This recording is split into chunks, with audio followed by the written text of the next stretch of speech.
Hello friends, welcome back to my channel. So ನಾನಿವತ್ತು coconut ಹಾಲನ್ನ, ತೆಂಗಿನಕಾಯಿ ಹಾಲನ್ನ ಉಪಯೋಗಿಸಿ ಹಾಲು ಬಾಯಿ ಯಾವ ರೀತಿ ಮಾಡೋದು ಅಂತ ಹೇಳ್ಕೊಡ್ತೀನಿ. ಸೊ ಇದಕ್ಕೆ ಬೇಕಾಗಿರೋ ಇಂಗ್ರೀಡಿಯೆಂಟ್ಸ್ ಏನೇನು ಅಂತ ನಾನೀಗ ಒಂದೊಂದೇ ಆಗಿ ಹೇಳ್ತೀನಿ. ಇದು ಟ್ರೆಡಿಷ್ನಲ್ ಸ್ಟೈಲಲ್ಲಿದೆ. ಸೊ ಅಕ್ಕಿನ ನಾವು ತೊಳೆದ್ಬಿಟ್ಟು ಈ ರೀತಿ ನೆನೆ ಹಾಕ್ಕೊಳ್ಬೇಕಾಗುತ್ತೆ. ಒಂದು 15 ಮಿನಿಟ್ಸ್ ಈ ರೈಸು ನೆನೆಬೇಕಾಗುತ್ತೆ. ನೆಕ್ಸ್ಟ್ ಇದಕ್ಕೆ ಬೇಕಾಗಿರೋದು ಬೆಲ್ಲ ಮತ್ತು ಏಲಕ್ಕಿ ಮತ್ತು ತೆಂಗಿನ ತುರಿ. ಸೊ ಇಷ್ಟೇ ಇಂಗ್ರೀಡಿಯೆಂಟ್ಸು, ಬಟ್ ತುಂಬ ಟೇಸ್ಟಿಯಾಗಿರುತ್ತೆ. ಸೊ ಮೊದಲಿಗೆ ನಾವು ಮಿಕ್ಸರ್ ಜಾರ್ಗೆ ತೆಂಗಿನಕಾಯಿನ ತುರಿದು ಇಟ್ಕೊಂಡಿರೋದನ್ನು ಗ್ರೈಂಡ್ ಮಾಡ್ಕೊಳ್ಳೋದಕ್ಕೆ ಹಾಕ್ಕೊಳ್ಬೇಕಾಗುತ್ತೆ.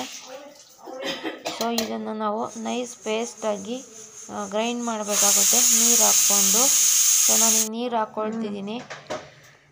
ನೀರನ್ನ ಹಾಕ್ಕೊಂಡ್ಮೇಲೆ ನೋಡಿ, ಈ ರೀತಿ ಗ್ರೈಂಡ್ ಮಾಡಬೇಕಾಗುತ್ತೆ. ಈ ರೀತಿ ಎಲ್ಲ ತೆಂಗಿನ ತುರಿನೂ ಫುಲ್ಲು ನಾವು ಗ್ರೈಂಡ್ ಮಾಡಿ ಒಂದು ಪಾತ್ರೆಗೆ ಹಾಕ್ಕೊಳ್ಬೇಕು. ಸೊ ನೋಡಿ, ನಾನು ಈ ರೀತಿ ಪೇಸ್ಟ್ ಮಾಡ್ಕೊಂಡಿದ್ದೀನಿ.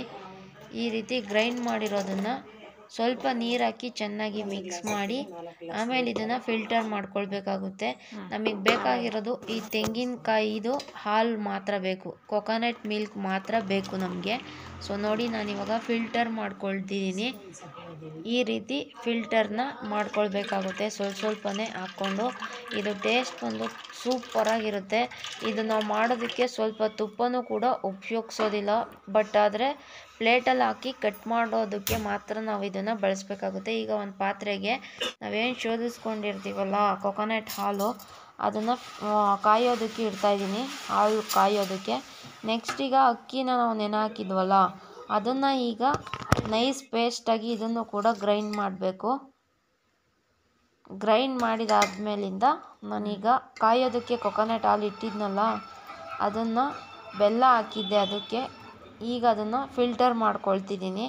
ಏನಕ್ಕೆ ಅಂದರೆ ಈ ಬೆಲ್ಲದಲ್ಲಿ ಕಲ್ಲು ಕಸ ಏನಾದರೂ ಇರುತ್ತಲ್ಲ, ನೋಡಿ ಎಷ್ಟೊಂದು ಕಸ ಇದೆ, ಅದು ಎಲ್ಲ ಹೋಗಬೇಕು ಅಂದರೆ ನಾವು ಶೋಧಿಸ್ಕೊಳ್ಬೇಕು. ಈಗ ನೋಡಿ, ನಾನು ಒಂದು ತಟ್ಟೆಗೆ ತುಪ್ಪನ ಹಾಕಿ ಅದನ್ನು ನೀಟಾಗಿ ಸ್ಪ್ರೆಡ್ ಮಾಡ್ತೀನಿ. ಆ ತುಪ್ಪನ ಏನಕ್ಕಂದರೆ ನಾವೇನು ಆ ಕೊಕೊನೆಟ್ ಹಾಲು ಬಾಯಿ ಮಾಡಿರ್ತೀವಲ್ಲ, ತೆಂಗಿನಕಾಯಿ ಹಾಲು ಬಾಯಿ, ಅದು ಕಚ್ಕೊಳ್ಬಾರ್ದು ಅನ್ನೋ ಕಾರಣಕ್ಕೋಸ್ಕರ ಈ ರೀತಿ ತುಪ್ಪನ ಎಲ್ಲ ಕಡೆ ಹಚ್ಕೊಂಡಿದ್ದೀನಿ. ಈಗ ನಾವು ಇದನ್ನು ಅಕ್ಕಿನ ಗ್ರೈಂಡ್ ಮಾಡಿ ಪೇಸ್ಟ್ ಮಾಡಿ ಇಟ್ಕೊಂಡಿದ್ವಲ್ಲ, ಅದನ್ನು ನಾವೇನು ಕಾಯೋದಕ್ಕೆ ಕೊಕೊನೆಟ್ ಹಾಲು ಮತ್ತು ಬೆಲ್ಲ ಮಿಕ್ಸ್ ಮಾಡಿ ಇಟ್ಟಿದ್ವಲ್ಲ, ಅದಕ್ಕೆ ಹಾಕ್ಕೊಳ್ತಾ ನಿಧಾನಕ್ಕೆ ಈ ರೀತಿ ಕೈಯನ್ನು ಚೆನ್ನಾಗಿ ಕಲ್ಕಿಸ್ಬೇಕಾಗುತ್ತೆ. ಇಲ್ಲ ಅಂದರೆ ಗಂಟಾಗ್ಬಿಡುತ್ತೆ. ನಾವು ಅದು ಪೇಸ್ಟ್ ಕೊಕೊನೆಟ್ ಇದು ಕಾಯ್ತಾ ಇರೋದಕ್ಕೆ ಚೆನ್ನಾಗಿ ಮಿಕ್ಸ್ ಮಾಡಬೇಕು.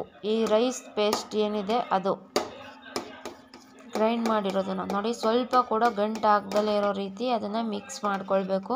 ನಾವು ಮಿಕ್ಸ್ ಮಾಡ್ತಾ ಅದು ಫುಲ್ಲು ಗಟ್ಟಿಯಾಗುತ್ತೆ. ಈ ರೀತಿ ಸ್ವಲ್ಪ ಕೂಡ ಗಂಟಾಗಲ್ಲ, ಬಟ್ ನೀಟಾಗಿ ನಾವು ಕೈ ಆಡಬೇಕಾಗುತ್ತೆ. ಗ್ಯಾಸ್ ಲೋ ಫ್ಲೇಮಲ್ಲಿ ಇಟ್ಕೊಂಡು ಚೆನ್ನಾಗಿ ಕೈ ಆಡಬೇಕು. ಸೊ ಅದು ಫುಲ್ಲು ಗಟ್ಟಿಯಾಗಿದೆ. ಈಗ ನಾನು ತೆಗೆದು ತುಪ್ಪ ಸರವಿ ಇಟ್ಕೊಂಡಿದ್ದಲ್ಲ ತಟ್ಟೆಗೆ, ಅದನ್ನು ಹಾಕ್ಕೊಳ್ತಾ ಇದ್ದೀನಿ.